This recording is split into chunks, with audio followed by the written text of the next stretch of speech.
Okay, I just want to apologize for the quality of the video here.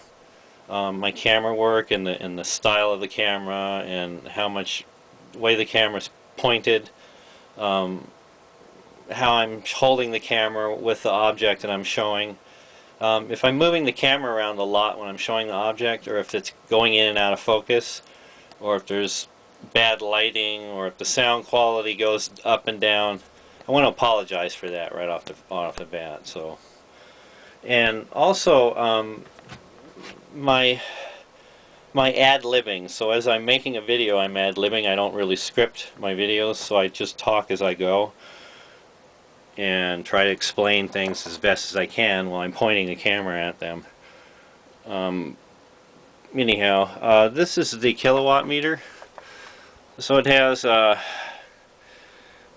it's got voltage, current, shows volts, current, it shows current as amps, it shows watts, watt, kilowatt hours, kWh, frequency, Hz, volt amps, VA, power factor, PF, and elapsed time. So model P4460, 115 VAC, operating voltage, maximum voltage 125 VAC, maximum current 15 amps, maximum power 1875 voltage amps. Volt amps, yeah. So its cost of electricity is soaring, but you can help reduce your energy costs with the new Kilowatt EZ simply by plugging in the wall socket and then plugging your appliance to assess how efficient they really are. The large LCD will display the power consumption by the kilowatt hour, and built-in memory will retain measurements during any power interruptions, which is really nice. You can project your electrical expenses by the day, week, month, or year. Evaluate the quality of the electrical power provided from your utility company by monitoring voltage, line frequency, hertz, and power factor, perfect for detecting voltage drops and brownout conditions before they damage delicate equipment. The knowledge you gain from the Kilowatt EZ can save you hundreds of dollars. So this is the I bought this at Home Depot. Kilowatt EZ. It's got it shows operating costs of your appliances. Projects costs by day, week, month, and year. Accurate and easy to use. Slash your energy use.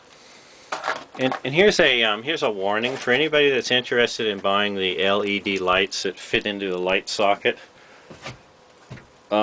These I bought on eBay, and I bought 3 of them, and 2 of them failed. One of them just flickers in the like a strobe light, and this one is just really dim, and it stays really dim. So I just thought I'd warn you people out there, don't stay away from this seller on eBay if you run across them. Go to your Home Depot or go to your Ace Hardware or go to your reputable retailer and buy your LED light bulbs there, and that way if they burn out you can take them back. They're easy, just walk in the store and get your money back on them. So,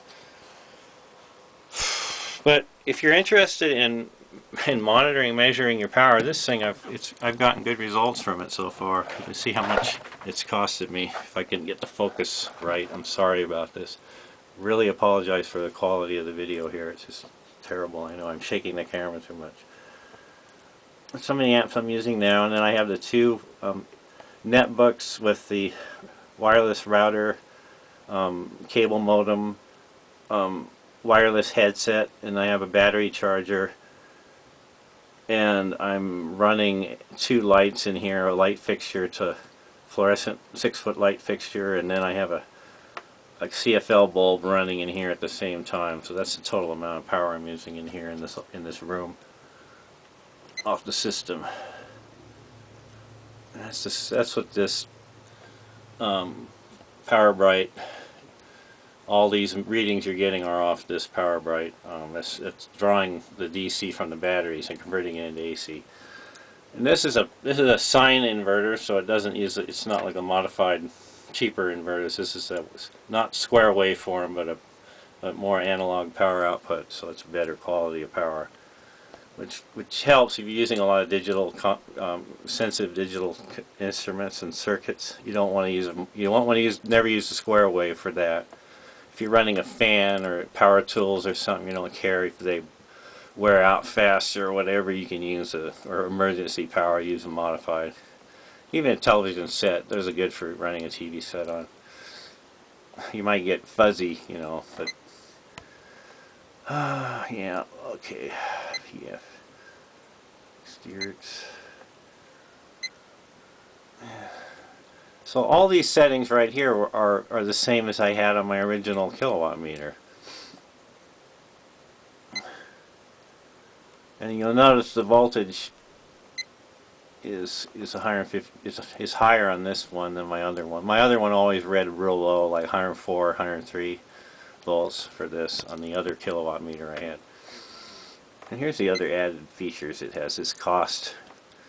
So that's how much total. That's how much it's costed me to use. That's how much savings I've saved on my power usage since I've plugged this meter in out here. And then you can set those different costs in there. I think there's one that's a total cumulative by month. That's how much money I'm averaging out each month for power usage. It's not that much. So it really shows the people out, and the naysayers out there that say it's expensive to put solar up. They're right. It is. It's not cheap. Over a year, that's how much money I will have saved using the power the same as I'm using it now. And we're going in the winter time, so we'll see how much. I'll show you other videos where how much power I've used, how much money I'm going to make or save on my power usage. So I'm really sorry about that reflection like that. The other thing is it kind of is just there's no built-in little LED light. You'd think they could have a little thing we could push on a light and it would light up this. It would be nice to have a little light backlit there. You could push a button and make it backlit. It's one thing. We're going to do that in the next model. Now I can go to my rate. This is where you input your rate. So right now I have it set at 13 cents a kilowatt hour for my cost of my power.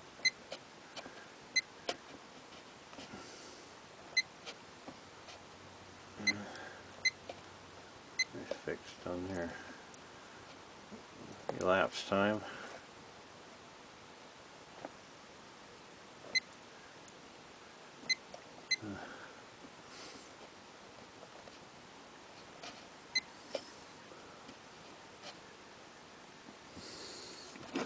I'll leave it on that. So I'm really sorry about my other video as far as the quality was. Trying to use this, it's hard for me to hold this steady and use it.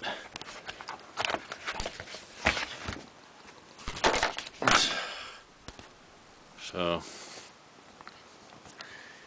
anyhow,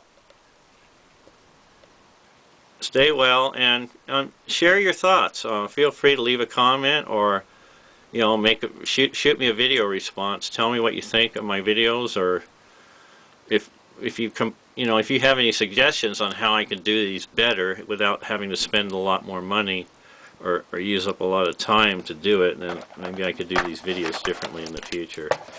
If I get input from people and they can, I'm thick-skinned, so if you complain and you tell me, and I can change that in the future, I'll do something about that to try to change the way I'm doing it to make it better for you, to watch it. So, yeah, those are good. I'm having good results with that so far. I really am. I know I'm mounting everything sloppy. The wires are kind of dangling around. I'm using a lot of different power cords. It's not really very well. I'm not properly routing the wire, mounting the wire with little in raceways, and having everything closed. And this I have yet to use this year, so I don't know about that. But I have it all wired into the panels here, into these copper panels. This is wired there, and then I have it on a power strip. So I can turn it on or off from the electrical wall service, the grid power, if I need to.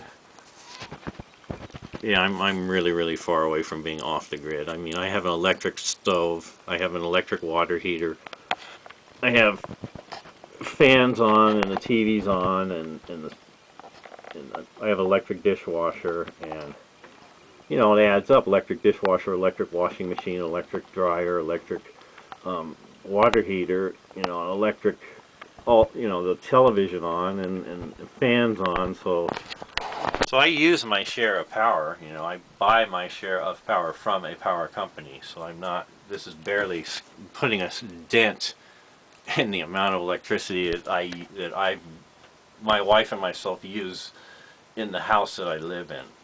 So I'm just making that clear right now. I'm being totally open and honest with you, and I'm not holding anything back and lying to you, telling you I'm completely living cut off from any of this, any serviceable power. I'm buying my power from the power company right now, most of it. This is just probably less than maybe 1% of my total power usage. Is a system that I have. Maybe it's a little bit more, maybe a little bit less, but I'm trying to find that out. And one of the challenges is trying to use the power efficiently. So when the sun is out and the sun's shining, then I'm running a lot of things. I'm running a washing machine, I'm running a dishwasher, I'm running power tools, or doing something like that. I can store up labor, and then when the power is there and it's available, then I can use the stored up items and do whatever I need to do on that amount, in that amount of time that's convenient when the sun is out for me. So I don't know if you understand that, and it's a challenge to be able to do that. And my wife really is confused. My wife doesn't understand how to turn the power on and off in here, and she doesn't understand how to read the meters or read the gauges, so to know how much to use, when to not use the power, when to use the power for things like vacuuming, doing the laundry, running a microwave oven, running the toaster, or whatever when the sun's out. So it's a challenge to be able to do that, and use a surplus power. Like I was saying before, you don't want to run your batteries down. You want to run the system as much as you can when you have a surplus amount of electrical power that's beyond the capacities to charge the batteries has been reached. You use the excess power to run all your appliances at that time when the sun is out. So it's not really convenient to do that.